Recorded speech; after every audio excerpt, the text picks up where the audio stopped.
में आजकल एडमिशन चल रहे हैं और 1 साल मुझे हो गया लगभग स्कूल चलाते हैं। मैंने कई चीजें नोट की है गार्जियन की, कई समस्याओं को जो समस्याएं मैं आपको बता रहा हूँ वो कोई अकेले एक गार्जियन की नहीं है, शायद सबकी रही होगी समस्याएं, और हर किसी के कहीं ना कहीं दिमाग में ये समस्याएं आती है गार्जियन के, क्योंकि जो समस्या किसी एक बच्चे की वो एक बच्चे की नहीं, वो शायद सबकी समस्या है। तो ये वीडियो वैसे देखे तो बच्चों के लिए भी, वैसे देखे तो माता पिताओं के लिए ज्यादा है वीडियो। एक तो सबसे बड़ी आती है बच्चों के, गार्जियन आता है कि सर ये 5वीं में कमजोर है, हम इसको दोबारा 5वीं करवाना चाहते हैं। सर 8वीं क्या दोबारा करा दें हम, क्या 10वीं में सर कमजोर है इसको दोबारा करा दें क्या? तो भाई थोड़ा बहुत समझने की कोशिश करो। आपका बच्चा अगर 5वीं क्लास में है और आपके बच्चे को किताब पढ़नी आ रही है और इंग्लिश पढ़नी आ रही है, तो वो बच्चा कमजोर नहीं है। उस बच्चे को दोबारा उसी क्लास से मत धकेलो, क्योंकि इससे बच्चा डिप्रेशन में जाएगा, वही चीजें दोबारा पढ़ेगा, उसके साथ ही आगे वाली क्लास में चले गए। क्या फर्क पड़ जाएगा किसी बच्चे के 10वीं में 40% आ गए, किसी के 95 में आ गए? कोई फर्क नहीं पड़ेगा। क्यों नहीं पड़ेगा? बस पढ़ना आना चाहिए उसको, इंग्लिश आनी चाहिए पढ़नी, हिंदी पढ़नी आनी चाहिए। 5वीं 8वीं 9वीं 10वीं का मैटर आगे कहीं काम नहीं आना है। अभी जिसके 10वीं में 99% बने उस बच्चे को ले आओ और उसको राजस्थान पुलिस का पेपर दिलवा दो, मैं कहता हूँ पेपर पास नहीं कर पाएगा, क्योंकि यहां तक सिर्फ पढ़ना आना चाहिए। जिस दिन वो मैं खुद बता रहा हूँ, मेरी बीए करते ही मैं पीटीटी का पेपर देने गया, मुझे आज भी याद है, मुझे आज भी हंसी आती है उस चीज को। तो पहला प्रश्न था हिंदी में कि स्वर कितने थे, मैंने गिन के 13 करके आया था। फिर मैंने एसआई की तैयारी की थी, उस समय मैंने हिंदी की बहुत जबरदस्त तरीके से पढ़ा। मैंने आज मैं हिंदी पढ़ा भी रहा हूँ और मेरे पढ़ाई में बहुत थानदार लग गई थी, क्योंकि जिस दिन बच्चा कंपटीशन में उतरेगा उस दिन सिलेबस निकालेगा वो, उस दिन की पढ़ाई जो 1 साल की 2 साल की पढ़ाई कंपटीशन में वही काम आएगी।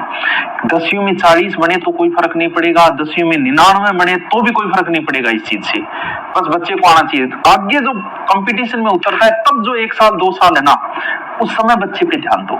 जब भी कोई आईएएस बनता है, आरएस बनता है, डॉक्टर बनता है, आप खुद देखो, जब भी वो बनेगा वो ये कहेगा मेरा सिलेक्शन इस कोचिंग में पढ़ने के कारण, इस गुरुजी से पढ़ने के कारण। क्या कभी सुना है आपने कि मैं स्कूल में पढ़ा इसलिए आईएएस बना, मैं स्कूल में पढ़ा इसलिए आरएस बना?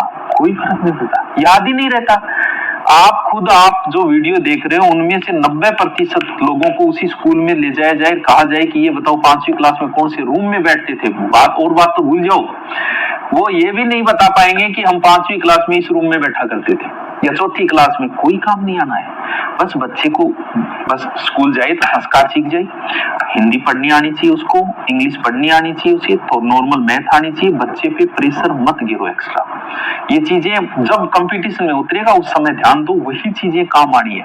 40% वाला भी आईएएस बन सकता है, 95% वाला पुलिस का भी पेपर हो सकता है पास न कर पाए, हो सकता है 4th श्रेणी भी न कर पाए, क्योंकि ये चीजें काम ही नहीं आनी है। ज्यादा पढ़ना आ रहा है बस ठीक, कंपटीशन जितनी ग्रामर लगती है ना कंपटीशन में, वो स्कूल में कभी कराई नहीं जा सकती, संभव ही नहीं है।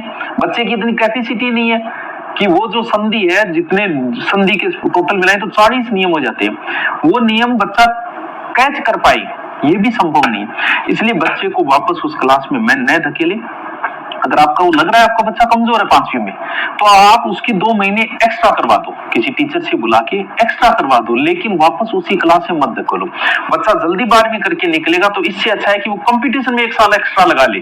स्कूल में बच्चे का 1 साल एक्स्ट्रा बर्बाद कोई भी गार्जियन न करे, चाहे वो 10वीं हो, चाहे 11वीं हो, चाहे 12वीं हो, चाहे बच्चा आपका 5वीं में हो। बस ये ध्यान रहे आपके 5वीं क्लास के बच्चे को पढ़ना आना चाहिए। पढ़ना आ रहा है वो कुछ भी बन सकता है, कुछ भी कर सकता है। ये तो दूसरी समस्या है, सर हमारा बच्चा बहुत शरारती है। अच्छी बात है ना, शरारती है तो बच्चा शरारत नहीं करेगा तो कौन करेगा? आपका बच्चा अगर बहुत पढ़ रहा है, खेल नहीं रहा है, कुछ नहीं कर रहा है, तो सावधान हो जाना। और बच्चा आपका शरारत कर रहा है तो कोई नुकसान नहीं है, 1% भी नुकसान नहीं है, क्योंकि शरारत करना बच्चे का एक गुण है, उसके अंदर उत्पन्न होती है ये चीज, सिखाई नहीं जाती शरारत करनी। जितना बच्चा शरारत कर रहा है वो जवानी में उतना ही सभ्य होगा, लेकिन इस बचपने के अंदर अगर उसने अपनी शरारत को दबा के सिर्फ पढ़ाई करता रहा तो वो दमित इच्छाएं हो सकता है जवानी में निकल जाए।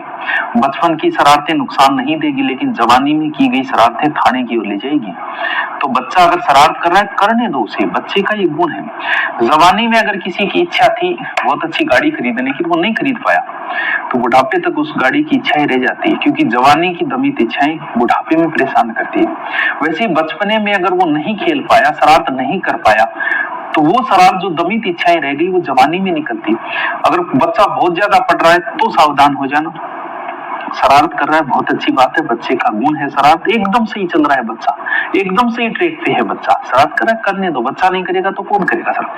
आज के माँ बापों का जो सबसे बड़ी समस्या है ना, वो ये है कि बाप जब पावर में होता है, बहुत सारे ऐसे टॉक्सिक बोलते हैं कि उसे, वो पिता देखिए बच्चे को इतना परेशान करते हैं, घर जाने के बाद वापस उसे पढ़ाई के लगा दिया, फिर ट्यूशन के लगा दिया। क्यों बच्चे के बचपने को मार रहे? सब नहीं है, ऐसे 10% गार्जियन जो देखे मैंने, ऐसा नहीं होना चाहिए। आपने कितना प्रेम किया बच्चे से, व्यक्ति प्रेम को 2 साल तक बड़ी मुश्किल से याद रख पाता है, लेकिन नफरत को 20 साल तक याद रखता है आदमी, 20 से 30 साल। हमारे दिमाग की विशेषता है कि नेगेटिव चीजों को लंबा याद रखता है। आपकी इज्जत किसने की ये चीज आप भूल जाओगे, लेकिन आपकी बेइज्जती किसने की वो आप जीवन भर नहीं भूलोगे। आपको भी याद होगा आपके पिताजी ने थप्पड़ कब मारा था, आपके पिताजी ने आपकी बेइज्जती की, वो आपकी याद है आज भी।